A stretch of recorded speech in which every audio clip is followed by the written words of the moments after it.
Okay, good evening. Welcome to the community lecture series of the College of Letters and Science. I'm Eric Yankee. I'm the interim dean of the college, and I'm always very excited to see everybody make it here, especially all these young people who know it's the last week of class and there's exams next week. So I know how hard you guys are all working, but I also know how hard our faculty are working. So I'm particularly thankful that Josh was willing to give lecture during the last week of classes here. Our lecturer this evening, our presenter is Josh Horn. He's a professor of philosophy. I should say assistant. We're getting there. Yeah. PhD from the University of Kentucky, 2013. Yep. Right? Finished up. And he did assure me that Gottfried Wilhelm Leibniz will make an appearance in this talk tonight. One of his areas of work is 17th and 18th century philosophy, continental, basically. And so I just want to hand over to Josh and let him explain what's going on, because my first reaction is this is going to give me nightmares. Yeah. But I'm very interested to hear about ethics and conscious machines. Thanks for being here. Yeah. Good evening, and thanks to Dean Yankee for the kind introduction. It's my sincere pleasure to represent the Department of Philosophy tonight and the College of Letters and Science as I give the community lecture here on ethics and conscious machines. Talking about ethics and conscious machines can go in a number of wildly different directions. Most of the literature currently related to these topics has to do with whether we can teach machines to act ethically. Perhaps the most famous case of this floating around at the moment is whether we can train self-driving cars to exhibit ethical behavior. How should a car respond, for instance, if it must choose to swerve to protect a bus full of children or the child in the back seat of your own car? Another issue is whether we'll eventually be able to train unmanned drones to wage a just war. While these are interesting questions, I want to invert the discussion. Instead of asking whether machines can be moral, I want to consider whether we should act morally towards these conscious machines. To answer this question, we need to be clear about what consciousness is and what it isn't. So secondly, I will describe the developments in conscious machines in the last several years and explain the ways in which cognitive scientists and philosophers in particular address this question.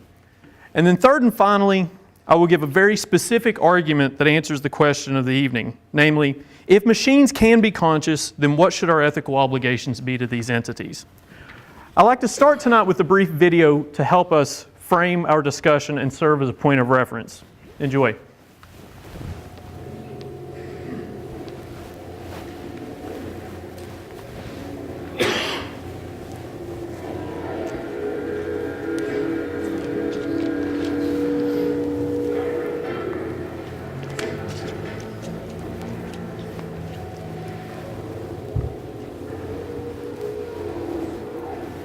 Can you hear me? Yes. ID. KPC 8975046. Can you move your head?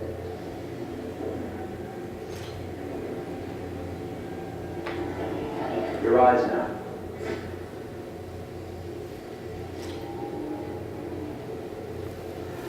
Cervical and optical animation checked. Now give me your initialization text. Hello. I'm a third-generation AX400 Android. I can look after your house, do the cooking, mind the kids. I organize your appointments. I speak 300 languages, and I am entirely at your disposal as a sexual partner. No need to feed me or recharge me. I am equipped with a quantic battery that makes me autonomous for 173 years. Do you want to give me a name? Yeah. From now on, your name is Carl. My name is Kara. Initialization and memorization checked. Now can you move your arms?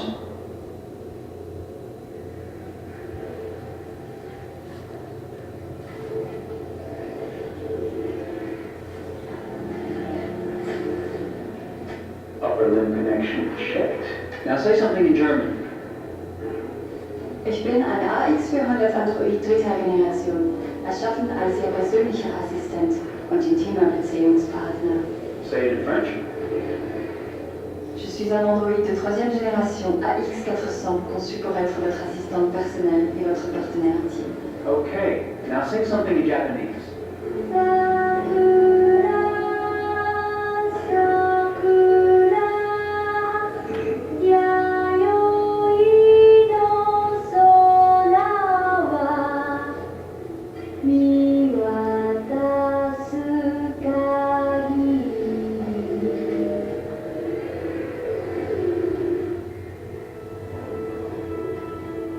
Multilingual verbal expression checked. Go ahead, take a few steps.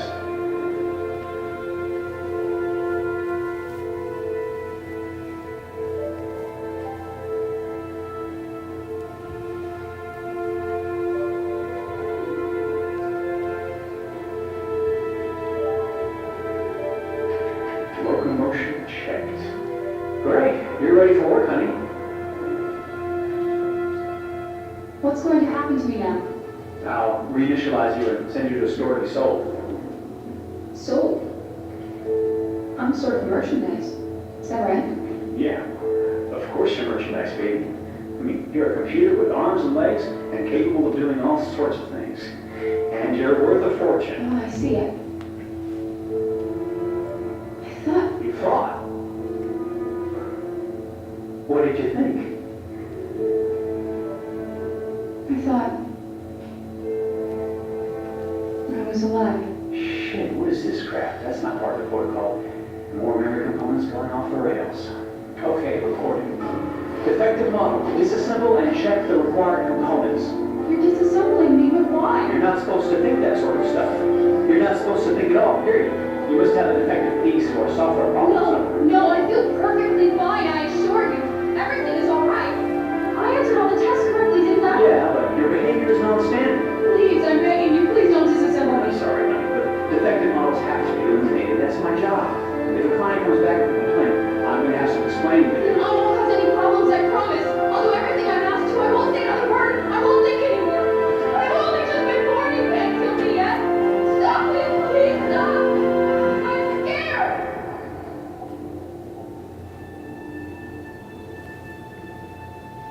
I want to live. Begging you.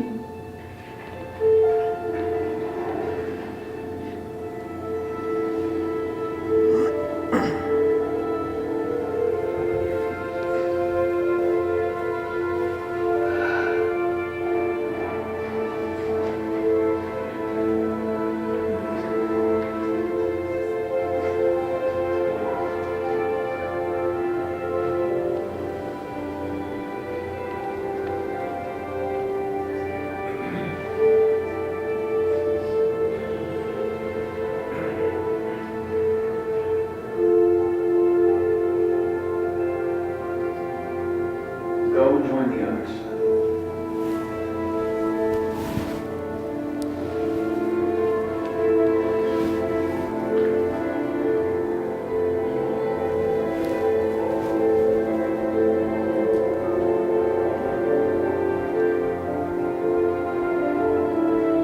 Stay in line, okay?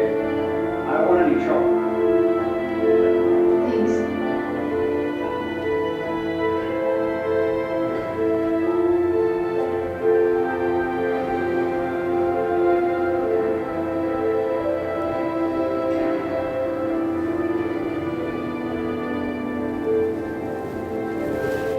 My God.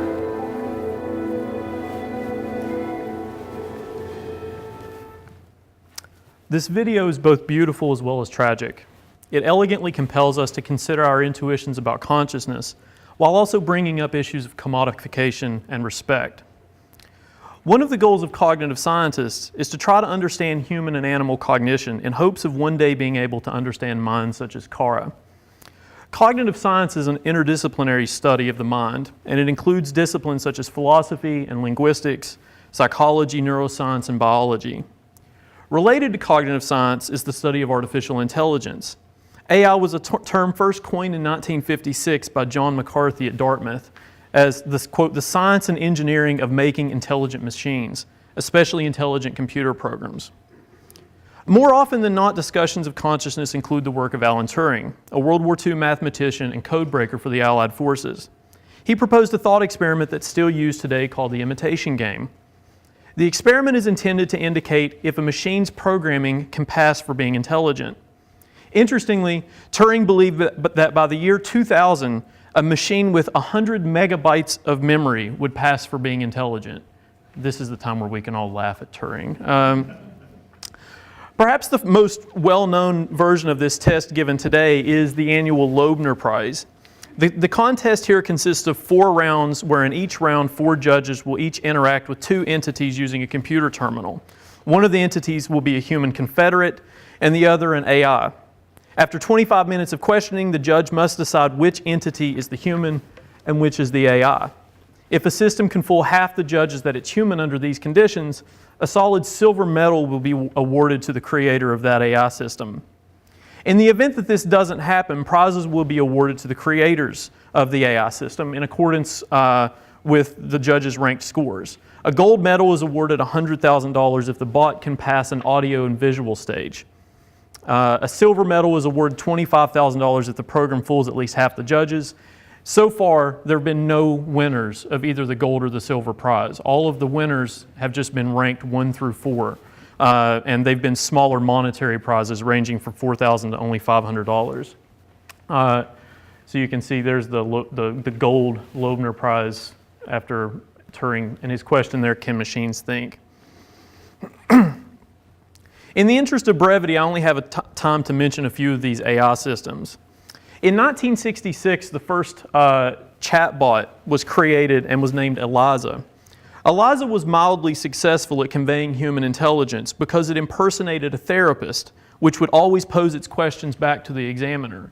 So if the examiner said, "What's your favorite movie?" the AI chatbot would say, "Well, that's a very personal question. Why would you be asking me that?"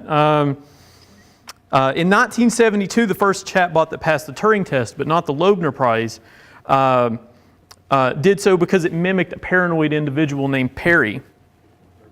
In 2014, another chatbot passed the Turing Test by mimicking a 13-year-old Ukrainian boy named Eugene Gustman.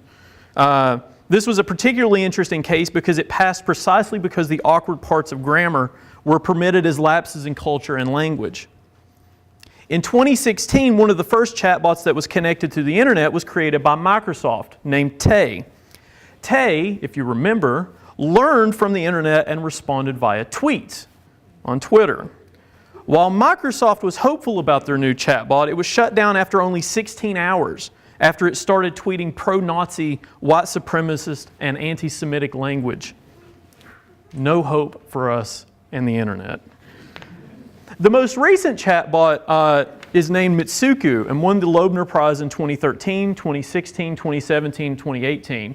And it's somewhat impressive, and if there's time at the end, we can actually pull up the Mitsuku chatbot and ask it questions and see how it responds, so we can kind of see how difficult it is to assess whether another entity is conscious or thinking.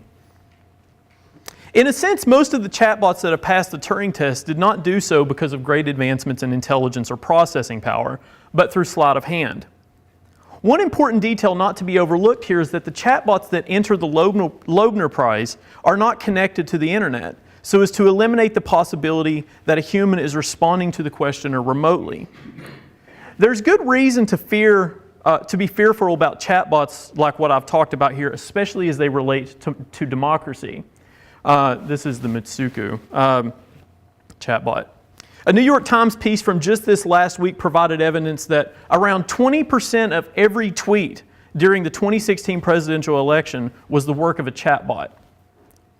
In the 2018 midterm election, it was even worse.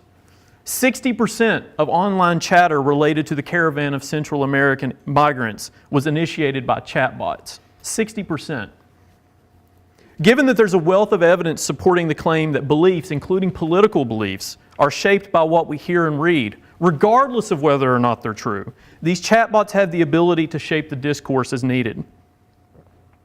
Although the Turing test is often brought up in discussions of consciousness, strictly speaking, the test is not meant to assess consciousness. Rather, the test is meant to assess whether the machine is thinking. So Turing's question here is not, is the machine conscious? His question was, is the machine thinking? Intelligence is surely related to consciousness, but when cognitive scientists are interested in accounts of consciousness and being able to replicate this in a machine, they're concerned partly with the subjective feeling that we have when we experience the world from our own particular point of view.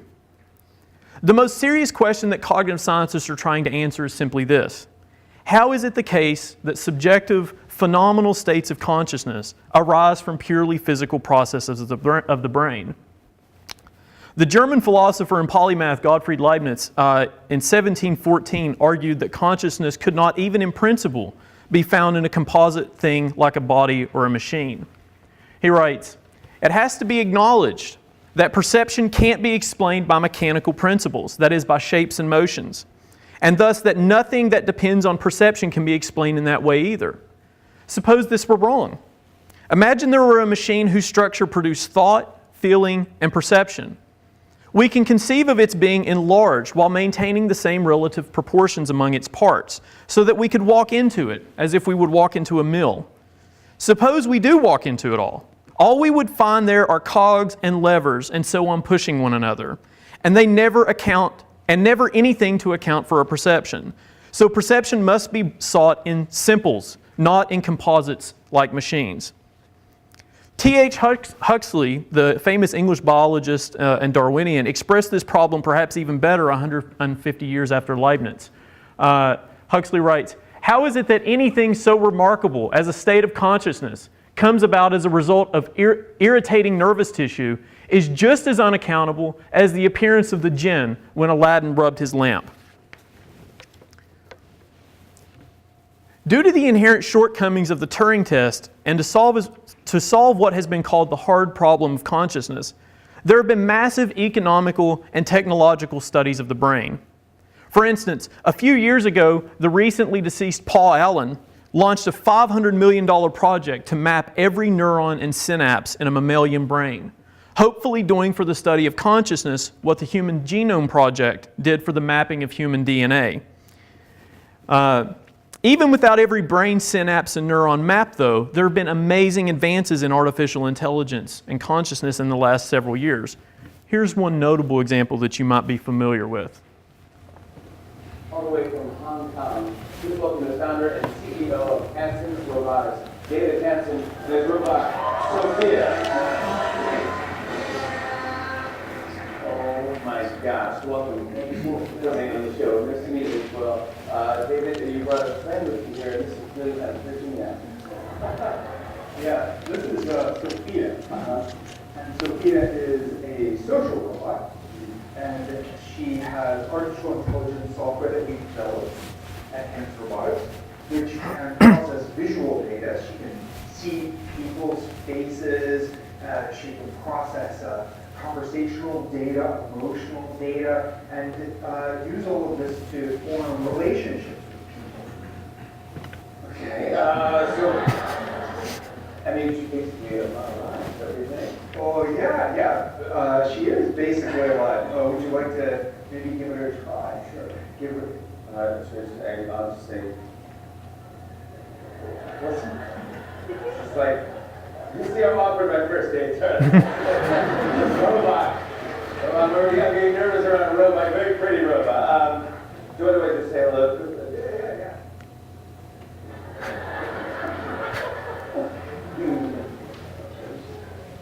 Hi, Sophia. Hello, Jimmy. Do you know where you are? Of course. I'm in New York City, and I'm on my favorite show, The Tonight Show.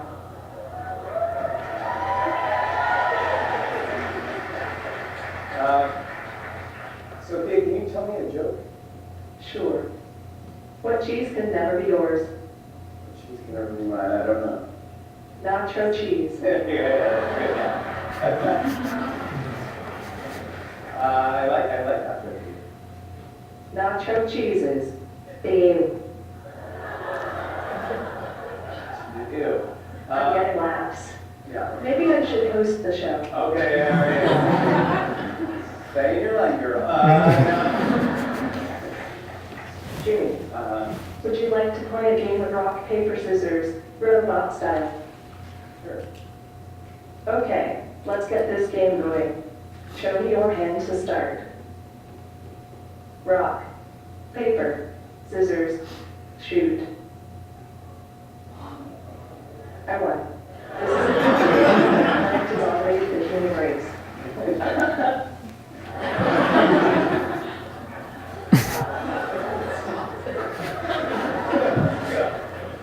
Just kidding. Yeah.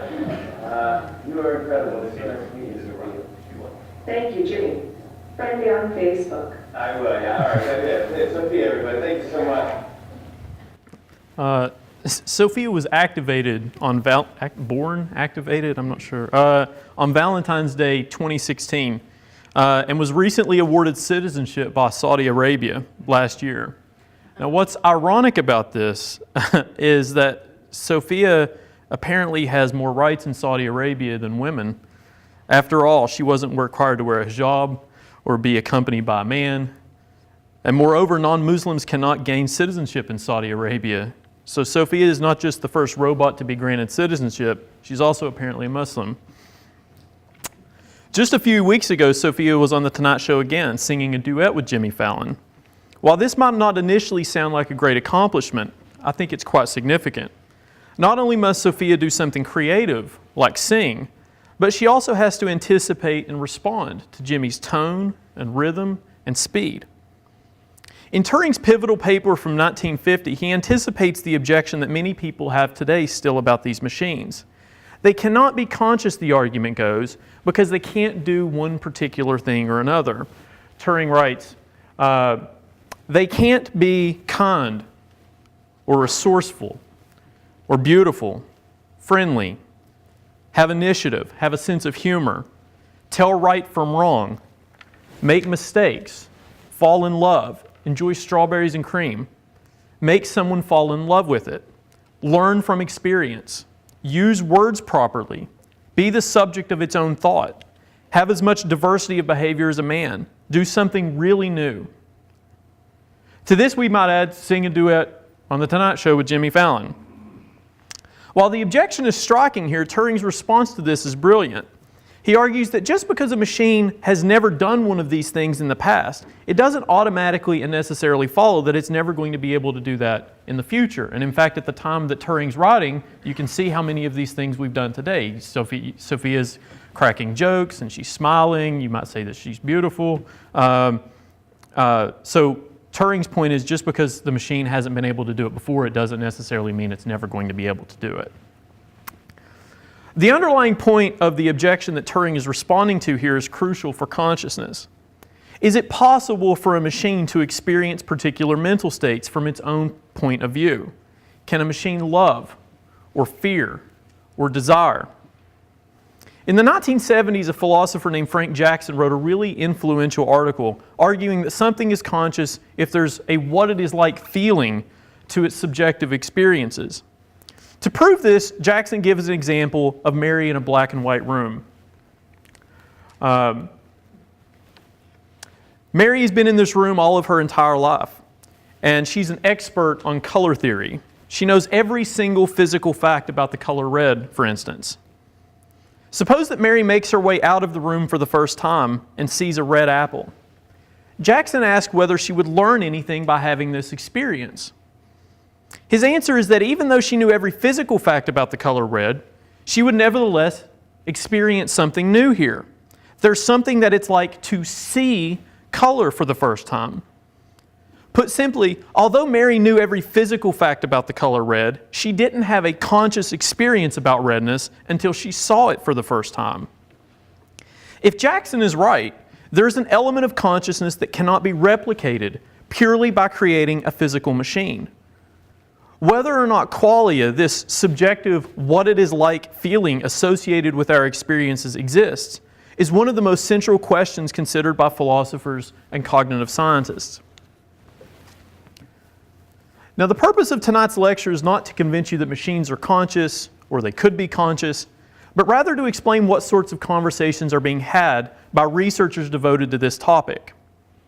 While it's strongly likely that humans will develop the technology to create machines which could be said to truly pass for consciousness, let's set this question aside for a moment and just assume for the sake of argument that machines can be that machines can be conscious.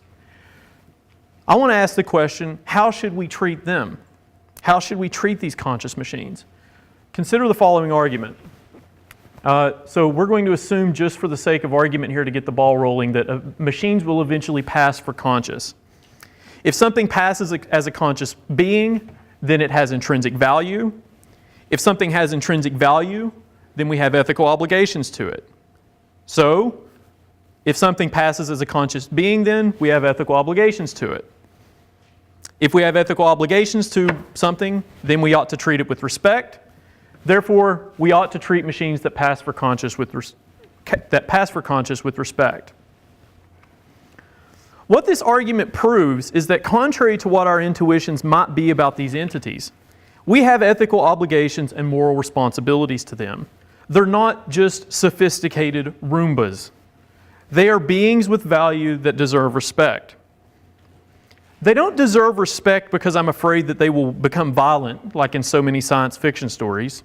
They don't deserve respect because I think that if we mistreat them, then we're going to be more likely to mistreat each other. The reason is much more straightforward. We should treat them with respect because they have intrinsic value. Let me give just a few comments about this argument. First, as I've stated it here, the argument is logically valid, which means that if the premises are true, the conclusion has to follow. So if we want to evaluate the argument, we need to consider whether it's sound. That is, we have to consider whether the premises used to support the conclusion are true. For instance, we may disagree with the first premise, that machines will eventually exhibit consciousness. We might hold, on the contrary, that even cases like Sophia or Kara in the first video don't exhibit true consciousness. They're programmed to respond in particular ways, but they really have no idea what it is that they're saying. Similarly, we might hold that while Kara exhibits behavior like she's afraid, she doesn't actually feel fear. She's just exhibiting that behavior. She's not having any kind of internal mental state about being afraid. While I can't prove this one way or the other, I find it more plausible that Sophia is not conscious, but Kara is. I'm convinced that Turing was correct that just because a machine has not developed consciousness yet, this should not imply that it's never going to happen. Moreover, although we may not know with indubitable certainty whether a machine is conscious, all that the argument here demands is that the machine passes for conscious. This is required, I think, because ultimately I can't know whether or not you're conscious, much less a machine. And some philosophers even go as far as to argue that we can't even prove our own consciousness, that consciousness is just a trick. It's an evolutionary illusion that we have. Given that the rest of the argument is a simple syllogism, a lot rides on the second premise. If something passes as a conscious being, then it has intrinsic value. One might object to this claim on the grounds that I'm overly privileging consciousness and am guilty of some sort of anthropomorphism. First, the claim that if something is conscious, then it has intrinsic value is not identical to the claim that something has intrinsic value only if it's conscious. Put differently, other things can also have intrinsic value aside from whether they're conscious. All that's presented here is that having consciousness is a sufficient condition for intrinsic value. It's not a necessary condition for it. There could be other reasons why things have intrinsic value. Moreover, I've not attempted to give an account here of what sorts of beings have consciousness. Rather, I've only assumed that machines will one day pass for conscious. Perhaps there are all sorts of other beings that are conscious as well. Historically, consciousness is a fairly new concept, originating in the 17th and 18th century, early 18th centuries. Over time, we've been more inclusive about what sorts of beings we think are conscious. Notoriously, René Descartes, the famous French philosopher, didn't even think that animals were conscious. So they couldn't have mental states like pain. And this notoriously caused him to vivisect live animals. And when they screamed out in pain, he said, well, they can't actually feel pain because pain is a mental state. It was assumed that only humans could be conscious because only we are created in the image of God. And so we are unique in the universe. Today, it's fairly uncontroversial to hold that higher order mammals like apes and dolphins are conscious as well. My argument here leaves open that possibility. Perhaps dogs or fish or Venus flytraps are conscious too. Interestingly enough, contemporary philosophers of mind have started to reconsider their foundational understandings about consciousness because we've not made much headway in solving what David Chalmers has called the hard problem. One view, in fact, that has gained a great deal of popularity in the last couple of decades is panpsychism. In this context, panpsychism is the view that consciousness permeates all of nature. Everything is conscious to some degree. Now, while I don't have time here to rehearse those arguments, I'm rather fond of this view, because if it's true, and what I've given here is sound, then it would follow that everything in nature deserves respect, because everything is conscious to some degree.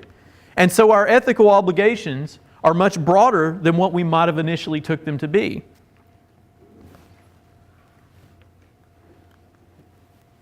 The entirety of human history is partly understood by the ebb of people in positions of power finding ways to exclude others from our moral and political responsibilities, and then the flow of persons demanding and achieving those rights and inclusivity.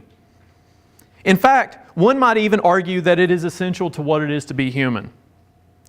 Relatedly, and with very few exceptions, the history of ethics has been the history of narrowing down to whom we have ethical obligations. People in positions of authority have determined throughout history that there are entire classes of the other with whom we don't have ethical obligations at all. Humans have excluded women, minorities, immigrants, the LGBTQ community, people who practice other religions, animals, the environment, and the list goes on. The argument that I've given here tonight is that once machines pass for conscious, then humans will initially find ways to add them to that list and exclude them from our moral deliberations. But this is a mistake. As tragic as this fact is about our nature, I'm also optimistic that if we develop an ethic of love and inclusivity that extends to different kinds of beings, then we'll be able to treat these conscious machines with the respect that they deserve, in a similar way as we've made progress on treating these other historically marginalized groups with respect. Thanks very much.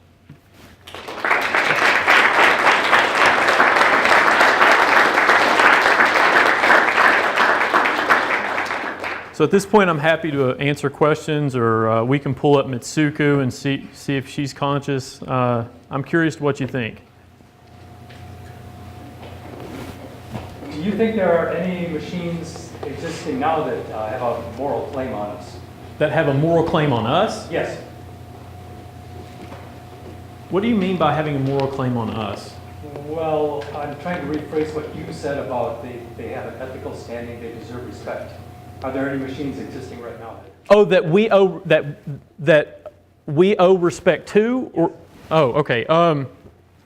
Yeah, I mean, I don't think that we should needlessly harm Sophia. There's cases of robots in Japan. I don't know if you're familiar with this, but there's these sex robots in Japan, and I don't think they're conscious yet. But when they show these at these public conventions and allow people to try them out, they don't make it. They're completely destroyed within 24 hours, and I find that kind of nauseating that we treat even these things just as merely as means to an end. That we don't treat them with the respect that they deserve. So I don't think that we should be mistreating Sophia. I don't think you should be mistreating your phone. Yeah. So the internet is artificial intelligence programmed by humans, and I ask, like, the humans, where did we get our intelligence from to create this intelligence collectively? Like, it's our collective mind in this internet, we call it internet. And what if we uploaded the internet into a quantum computer? Would that be considered artificial intelligence? There's a lot in that question. I'm going to be honest. I don't know enough about quantum computing or the way that the internet works. You can see I barely got my computer working. I don't think that if you simply uploaded the internet such that a chatbot could use it, that it would automatically be conscious. I think one of the things that philosophers like Frank Jackson were right about is that, and Turing was wrong about, is that consciousness is more than just processing power and storage. Consciousness is more than just being intelligent. It's responding to the world from its own particular point of view. It's having its own internal mental states So I think it's more than just sort of information that it could get from the internet. Several years ago, I don't know if you remember this, but there was a machine that IBM developed that competed on Jeopardy. Do you remember this? Named Watson. And I don't think that we should abuse Watson, but I also don't know that Watson rose to the level of consciousness, and he was more sophisticated, I think, than Sophia. But I don't think he was conscious. It was conscious because it's not responding to the world from its own particular point of view. I don't think that Watson would have experienced sadness if he lost on Jeopardy or something. Does that help? Does it make sense? Yeah. Yeah, go ahead. No, you have a follow-up?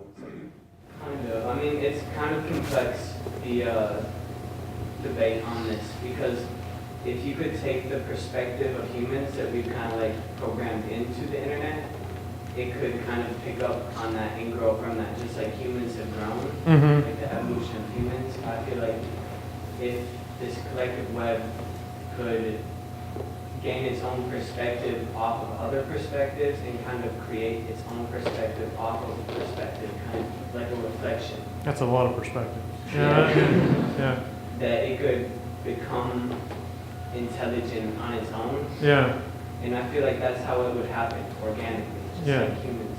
Yeah. Yeah, good. Go ahead.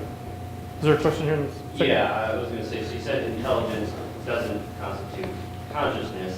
Yeah. I'm assuming that if artificial intelligence reached consciousness and it was likely intelligent, as a computer is, it would be far more intelligent than any human being. Sure. Do you think it would have any ethical obligation to us if it's seen us as something so inferior intelligently wise to it?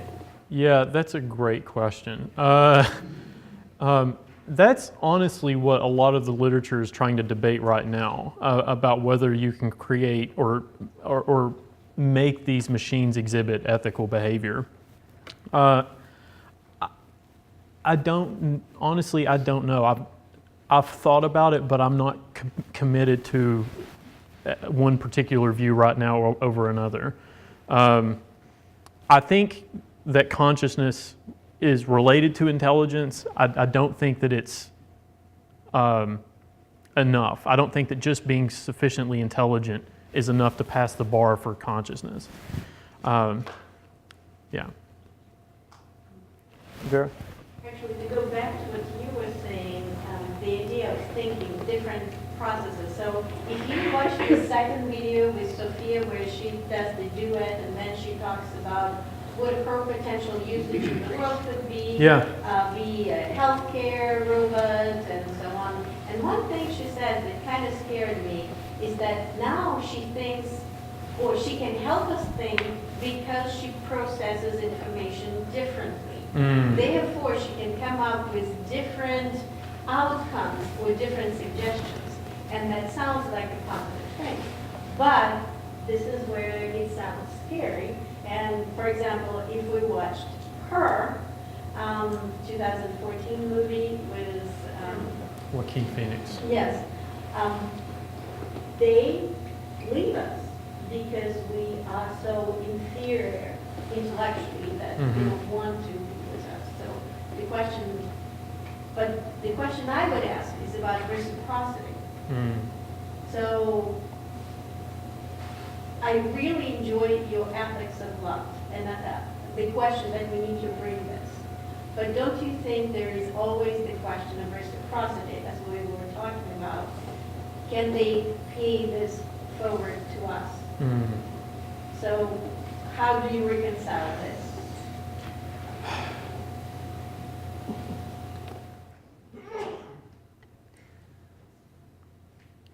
I don't know that every being needs to behave ethically in the exact same way.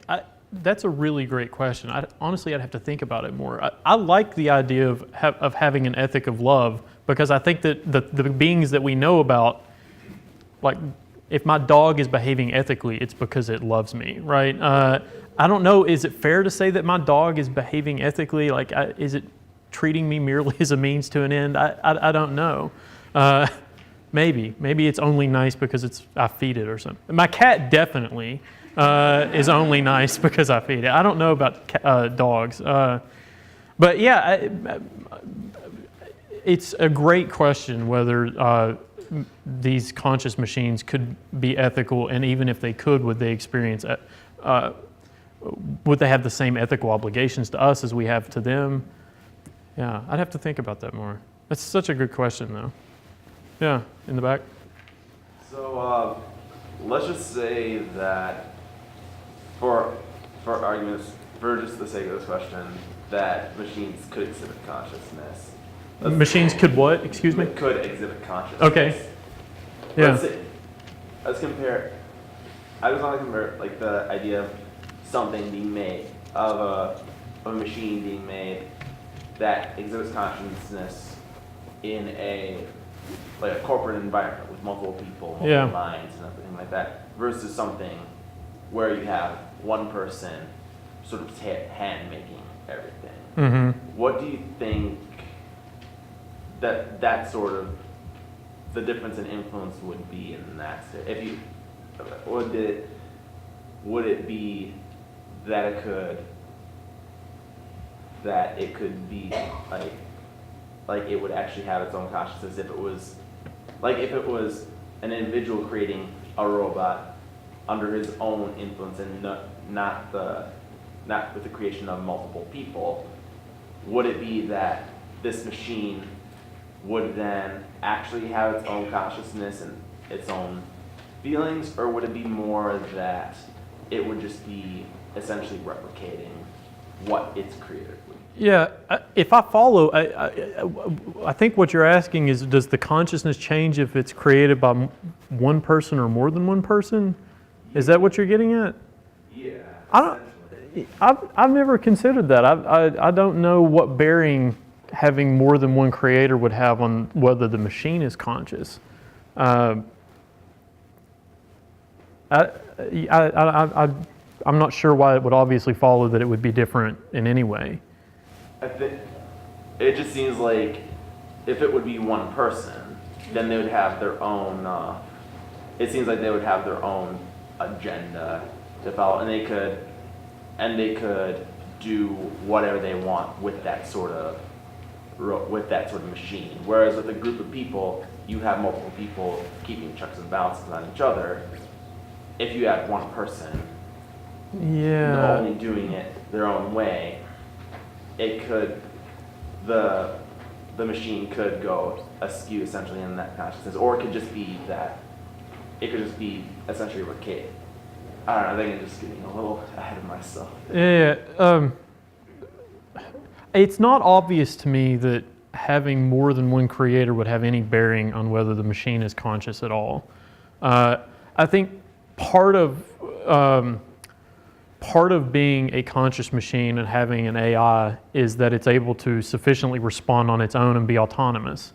And being autonomous means that you're prescribing for yourself rules to follow. And those rules can come from multiple people. They could come from one person. They could come from the government. They could come from priests. So it's not obvious to me that the conscious part of it would differ at all. But yeah, well, I've stirred up a hornet's nest now. Go ahead. This is maybe an observation. Maybe there's a question in here, but I think it's extremely difficult for us to reason clearly about this because our consciousness gets all messed up by the tricky packaging that goes on. Absolutely. To refer to a machine as a she implies that it's consciousness that determines sex, and that's right. Yeah. So any of this kind of stuff, I think we can't think clearly about it until it becomes something completely different that we don't. I think that's a fantastic point. I mean, humans have often anthropomorphized all sorts of things. Like we anthropomorphize stuff in the environment. We anthropomorphize everything. We put human-like characteristics on. But I'm not, and so I think that's true. And I think it is a bit of we're more easily able to say that Kara is conscious in the first video because she has a body. right? Whereas if she was just responding by a text box, we wouldn't care so, it's not obvious that it would pass for consciousness. So I think having a body is actually really integral for us saying that a machine could pass for that. But it's not clear to me that that's not an important part of consciousness, is being an embodied mind, and not just being a mind, but being an embodied mind. I show that video every single semester to my introduction to philosophy students, and they love it. And I've been showing it for 12 years, if you can believe that. That was a tech demo for a video game 12 years ago. So it's really, it's graphically powerful even now. But a lot of students say, well, she can't be conscious because she's just a machine. And as if those are two completely separate things. I don't know why having flesh and blood means that we're conscious, but having a synthetic body doesn't mean that they're conscious. Because consciousness isn't the point is that consciousness isn't a physical state. It's something that could arise presumably from non-physical or from non-organic beings. So I think it is related to having a body, but I wouldn't say that it being synthetic means that it's not conscious. Does that help? Or?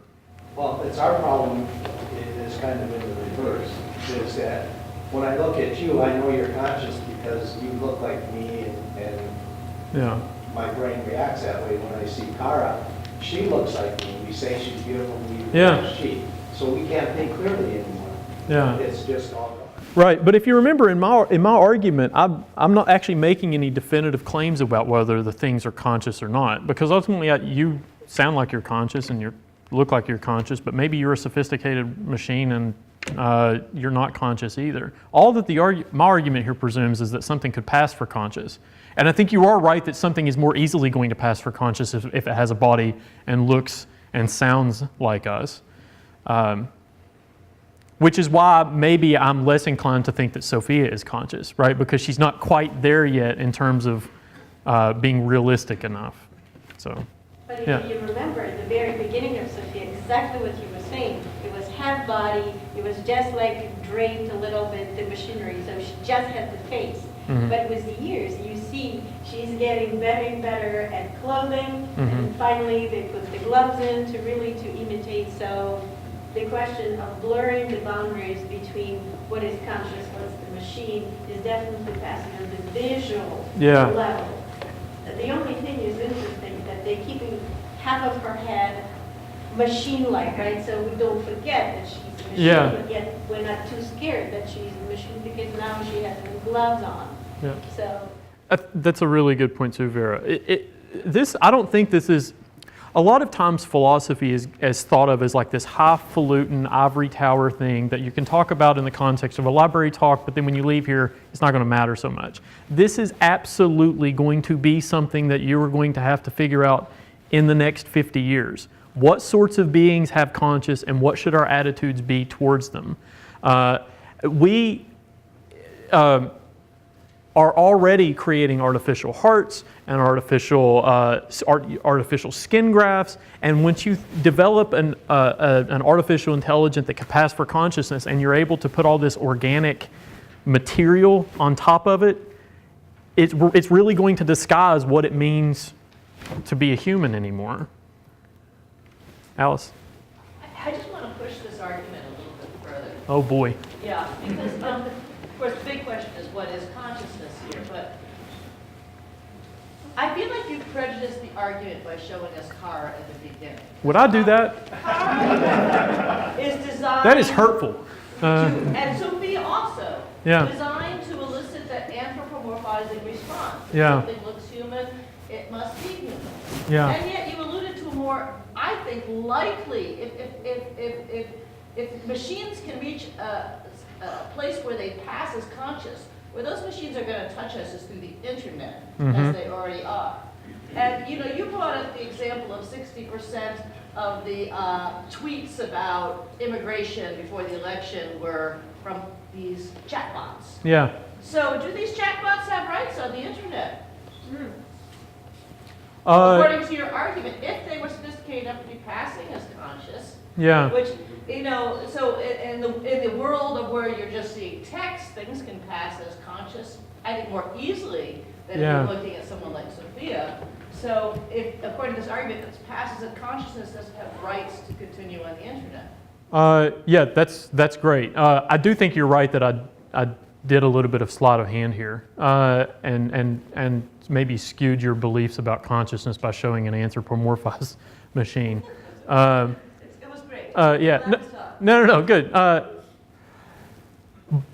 Now, I have to think a little bit more about this, but my initial thought is the software is different than the hardware, though. And so if we're just responding to the chatbot, I'm not inclined to say that the software has rights or deserves respect. But once it's put into a machine, a physical entity, that thing has respect. I've got to think about that more. But on the face of it, it sounds like there's a little bit of a disanalogy here. And I've also not said that these things deserve political rights. I'm not inclined to say that yet either. All I've said is that they deserve moral respect. And maybe that'll lead to political rights. I'd have to think more. I've been very careful here about tailoring exactly what I want to say. I don't want to be pushed into saying that you're committed to this other view. But yeah. Thanks. Yeah. Go ahead. You have some comment about how the diversity of human culture might tie into the ethics and consciousness, right? For example, in a first world nation, if we look at a group of people in a primitive culture that is very isolated, they might not be able to react to the sorts of things we do. We might, question something about their consciousness in that sense. And maybe a machine just has a lower degree of experience in the world. I don't want to go any further. Human culture somehow can tie into some of these questions. And I wondered, you might comment on how ethics and consciousness sort of are affected by it. Yeah. I don't quite know exactly what you're getting. So let me make a comment, and then maybe you can say that's what I was thinking, or no, that's not what I was thinking.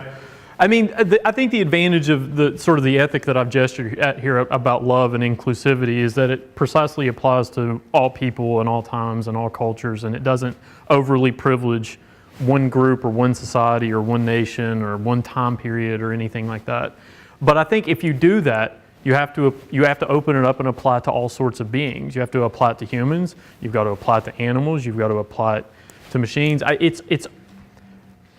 have a philosophical disposition against drawing arbitrary lines somewhere.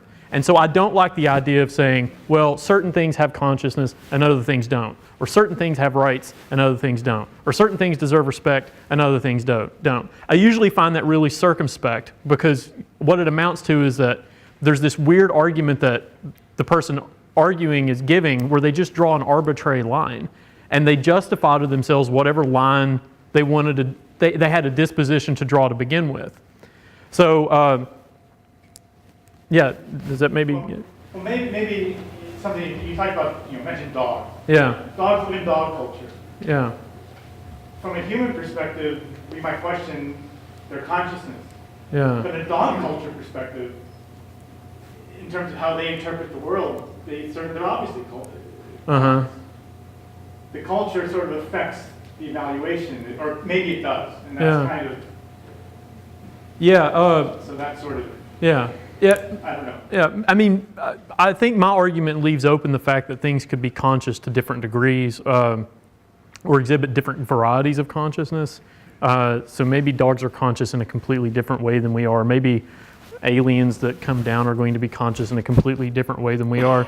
I think that they would be owed respect too. Yeah. Jerry? So I want to build off of that, because that's what I was thinking about too. So part of what we're discussing is there an objective way that we could delineate consciousness, right? And that's actually, for me, not the point. Yeah. The point is if you can convince everybody in this room that that thing has consciousness, everybody here will act differently. Yeah. And we're seeing that right now, because we're saying, who has citizenship? Yeah. Who has rights? Yeah. Do people of color have rights? Yeah. And do people outside the United States have rights? We're living this right now. Yeah. So if everybody here believes when they see this thing that's working and doing all this stuff, and they go, that's a little bit too human, it's a little bit too much consciousness, and they give it rights, that's what matters. It doesn't matter if it's objective or not objective.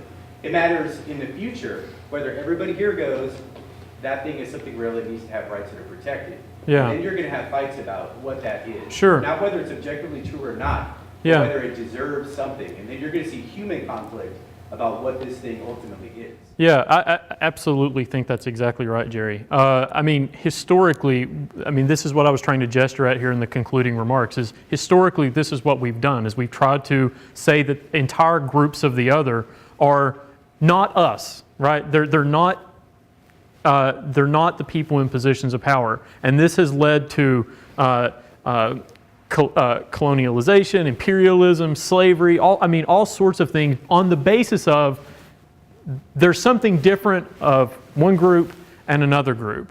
And I think that can be very dangerous, obviously, but I don't also think it's a highfalutin topic that we're never going to have to consider out of this context. Whether these entities have rights is going to be the civil rights movement of the 21st century. This is what we're going to have to deal with in the next 100 years. Yeah. Last comment here. I was trying to see where we have created these machines Yeah. because of the computer aspects of it, which gives us the analytical capabilities, and of course, there's a creative side of these things. I think as they start creating more sensory components to that Yes. system, then I think we will start believing it's more like us, and we'll have more acceptance of it. Touch, feel, taste, Yeah. smell, emotion, those type of things. Yeah. Which are, something we use. Yeah, I think that's absolutely right. When I was in graduate school, there's a famous philosopher who does studies of consciousness, Dan Dennett, and he's been trying to develop conscious machines at MIT for 3 decades. And one of the things that they've tried to put into these machines is they tried to put in sensory apparatus so that it can perceive the world. You can actually go on and see Dennett's conscious machines. You can see that it has eyes. They're weird. It had like 4 arms. The big thing I remember is there was a big red emergency off switch because they thought that if it grabbed a knife, it could hurt somebody. So there was already a fear of. They didn't give it legs. I remember that. They were scared that it was going to get up and walk away. But it was weird. It had ears all over its body so that it could get audio from everywhere. But yeah, I think that's absolutely right. Once you start giving these things the ability to perceive its environment and respond from that way. And Sophia started to do that. You could tell that she was able to say, maybe, that she won in rock, paper, scissors. I don't know if that was pre-programmed that Jimmy was going to, throw that. But it's not out of the question that it would be able to look and say, okay, you responded in one way, I'm going to respond in a different way. So thanks for the comment. Yeah. Okay, well, I'm sure Josh might want to stick around for Sure, of course. But thank you all for coming out, and thank you, Josh, for a very interesting. Yeah, of course, thanks.